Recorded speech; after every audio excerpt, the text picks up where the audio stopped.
நான் இது வரைக்கும் இவ்வளவு நாள் ஆச்சு, இவ்வளவு வயசாகி போச்சு, எனக்கு இந்த மாதிரி நான் கேள்விப்படவே இல்லை. எடுத்திருந்தா உள்ள வைக்க போறீங்க, எடுக்கலைன்னா வெளியே விட போறீங்க, இந்த தைரியத்துல நான் இருந்தேன். இல்லைன்னா எடுத்திருந்தா உள்ள வைக்க போறாங்க, நம்ம ஒரு அக்கில பார்த்து நாளைக்கு எடுத்துக்கிறோம் அப்படின்ற தைரியத்துல நானும் என் மயனை ரொம்ப.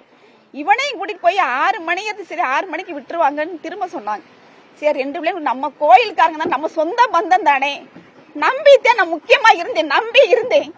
யாருமே கேட்கலன்றது என் மயன் இறந்ததுக்கு அப்புறம் தான் எனக்கு தெரியும். ஏன் கேட்கல? யார் எடுத்ததை பார்த்தது யாரு? என் மயன் திருடனி எடுத்தது பார்த்தது யாரு? நான் அப்படி பிள்ளை வளர்க்கவே கிடையாது. இல்லாத விடுதேன் நான் பிள்ளை வளர்த்தேன். ஆனா யாரா சொல்லுங்க, என் மயங்க 2 பேரும் இந்த மாதிரி இந்த இடத்துல செஞ்சாங்கன்னு சொல்லுங்க பாப்பா. இப்பவே நான் சாகுறேன். அப்படி நான் பிள்ளை வளர்த்தேன். கஞ்சிக்கு யார் வீட்லயும் போய் கஞ்சி பாட்டுல துணிக்கு விடல. நானு வைராக்கியமா பிள்ளை வளர்த்து என் பிள்ளை சொத்துன்னு நினைச்சா 2 பிள்ளைங்க வச்சிருந்தேன். ஆனா கடைசி ஊர் போய் கூடி கும்மி அடிச்சு விட்டுட்டாங்க. அந்த நிக்கிதான்றவங்கள கைது பண்ணணும். யார் சொல்லி செஞ்சாங்க? எதுக்கு புகார், தப்பான புகார் எதுக்கு கொடுத்தாங்க? அதனால தெரியப்படுத்தணும்.